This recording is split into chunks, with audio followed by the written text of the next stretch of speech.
वर्षी दोघांनी मिळून मला फोन केला, कुठली तारीख बसवायची, मग ती 4ची 7 झाली, 7ची पुन्हा 8 झाली, असं कसं तरी एक तारीख फिक्स केली. आणि मागच्या वर्षी फोन होता पण मला येणं शक्य नव्हतं, कथा होती माझी दूर.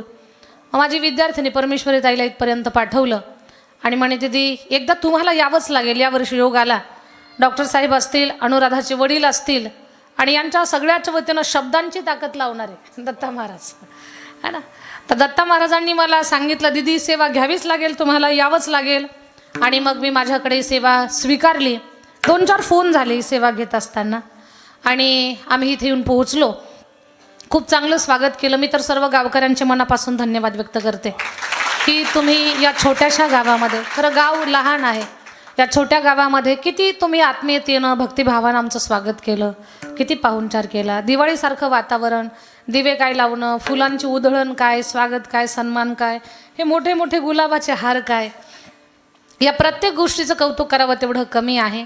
तुमच्या अंतकरणातल्या या भरलेल्या प्रेमाला मी वंदन करते.